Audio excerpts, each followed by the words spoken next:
one of my favorite stories that I'd like to open with, and some of you I suspect will remember this, took place in India a number of decades ago when the English had colonized India and they wanted to set up a golf course, which was, for many reasons, probably not a very good idea.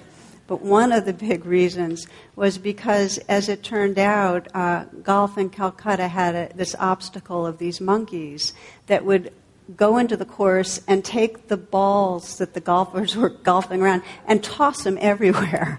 And it really, really upset the probably mostly guys that were playing golf. So they tried to control the monkeys. And their first way of trying to control the monkeys was to build these high fences around the fairway. Now monkeys climb, So they would climb up the fences, and it just did not work. So the next thing they tried was to lure them away from the course. Whatever. I don't know how they lured them, kind of waving bananas or something. But, for every monkey that would step away, all their relatives would come and join them in the fun. So in desperation, they started trapping and relocating them, and that didn't work either. The monkeys had too many relatives that were into this. So finally, they established a novel rule for this particular golf course, which is that golfers in Calcutta had to play the ball wherever the monkey dropped it.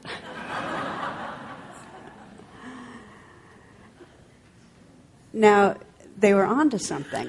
This is what they might call Dharma 101. This is basic teachings that, as we all know, we want life to be a certain way, right? We want the conditions to be just so. And life never cooperates. Or it does maybe for a while, which makes us want to hold on tight, but then things change. And so what happens is that the monkeys are dropping the ball where we don't want them to be dropped. And if we're to find any peace, if we're to find any freedom, our job is to learn to pause and say, okay, this is where the monkeys drop the ball. So we can see, all the ways in our personal life it doesn't cooperate.